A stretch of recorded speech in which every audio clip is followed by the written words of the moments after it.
Is buying a house always the right move?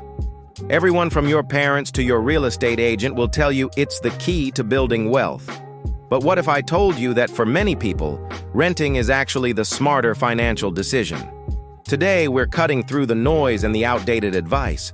We're going to break down the real math behind the buy versus rent debate so you can make the best choice for your wallet, not just your emotions. Stick around, because this could save you from making a six-figure mistake.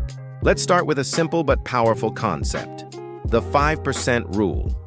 This is a game changer for comparing the true cost of owning versus renting. Everyone thinks of their mortgage payment, but owning a home comes with a lot of unrecoverable costs.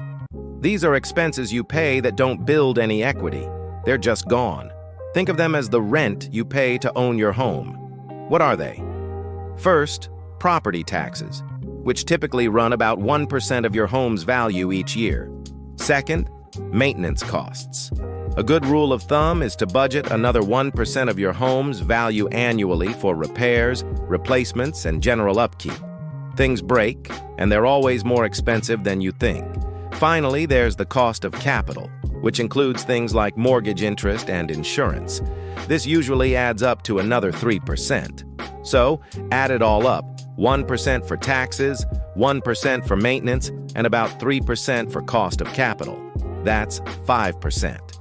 To use the 5% rule, take the price of the home you're considering and multiply it by 5%. Then, divide that number by 12. This gives you the monthly unrecoverable cost of owning that home. For example, on a $500,000 house, 5% is $25,000 a year. Divide that by 12, and you get about $2,083 per month. Now compare that number to the monthly rent for a similar property in the same area. If the rent is less than $2,083, then from a pure numbers perspective, renting is the cheaper option. It's a quick and dirty calculation, but it is an incredibly effective starting point to see which side of the fence you should be on right now. Next up, let's talk about the down payment. This is often the biggest hurdle for first-time buyers. You scrape together $50,000, $100,000 or more, and you hand it over to the bank.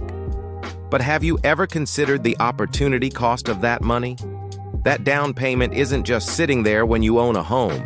It's tied up in an illiquid asset. What if, instead of putting that $100,000 into a house, you invested it in the stock market? Historically, the S&P 500 has returned an average of about 10% per year. That $100,000 could be growing, compounding, and working for you in a much more powerful way. When you buy a house, you're betting that the appreciation of your home will outperform what you could have earned in the market. Sometimes that bet pays off, but often, especially in the short term, it doesn't. You have to ask yourself, is your down payment better served as a silent partner in your home or as an active employee in your investment portfolio? This brings us to our third crucial factor: your time horizon. This might be the single most important non-financial factor in the decision. If there's any significant chance you'll need to move within the next 5 to 7 years, buying a home is an extremely risky proposition. Why? Transaction costs. When you buy a house, you pay closing costs. When you sell a house, you pay even more. Think realtor commissions, legal fees, and transfer taxes, which can easily add up to 6 to 8% of the sale price. On that $500,000 home, that's $30,000 to $40,000 just to sell it.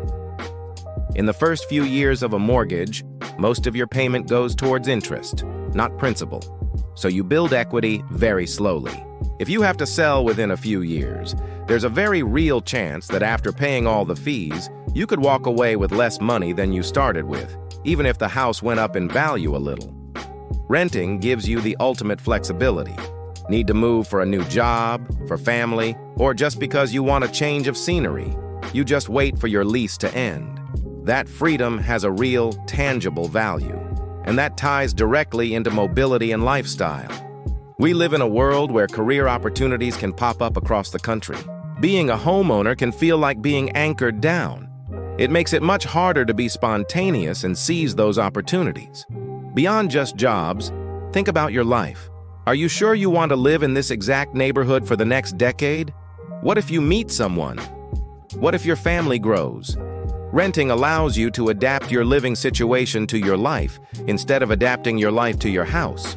If your dishwasher breaks, you call the landlord. If the roof starts leaking, you call the landlord. The mental energy and stress you save by not being responsible for every little thing that goes wrong is a huge, often overlooked benefit of renting. You're not just paying for shelter, you're paying for convenience and peace of mind. Let's dig a little deeper into those hidden costs of owning, because they can be a real shock. We mentioned the 1% rule for maintenance, but let's be real. Some years it's zero. And then one year your furnace dies in the middle of winter, and it's a $7,000 bill. So, with all these variables, how do you find your break-even point? This is where the math really comes into play. There are fantastic buy versus rent calculators online, and I highly recommend using one. They let you input all the specific numbers for your situation: the home price, your down payment, the interest rate, property taxes, home insurance, HOA fees, your expected rent, and even your assumptions about home appreciation and investment returns. The calculator will then chart it all out and show you the exact point in time, whether it's 4 years, 8 years, or 12 years, where the total cost of owning becomes less than the total cost of renting. Seeing that chart visually is incredibly powerful. It transforms this vague, emotional debate into a clear, data-driven decision. It shows you precisely how long you need to stay in the home for the purchase to make financial sense. Finally, we have to address the elephant in the room, the emotional factor. There's a powerful, deep-seated desire in our culture to own a home. It's seen as a rite of passage, a sign of stability and success. People talk about the pride of ownership, the freedom to paint the walls any color you want, and the sense of belonging to a community. These feelings are valid, and they are important, but they are not financial factors. The mistake people make is letting these emotions cloud their financial judgment. You can feel a sense of community in a rental. You can find stability in a long-term lease. The goal here is not to say that owning a home is bad. The goal is to separate the emotional dream from the financial reality. Make the financial decision with your head, using the tools we've discussed.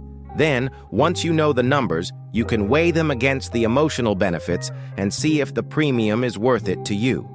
So to recap, don't just listen to conventional wisdom. Run the numbers for yourself. Use the 5% rule for a quick check. Calculate your down payment's opportunity cost.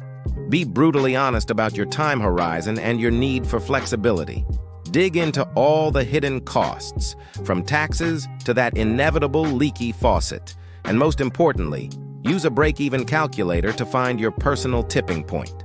Making an informed decision here is one of the biggest levers you can pull on your journey to financial freedom. Buying too soon can set you back years, while renting smartly can accelerate your wealth-building journey. What did you decide for your own situation? Are you team buy or team rent? I'd love to hear about your experience and what city you're in. Share your story in the comments below. It really helps everyone in the community learn. Thanks so much for watching. If you found this breakdown helpful, do me a favor and hit that like button and subscribe for more no-nonsense financial strategies. See you in the next video.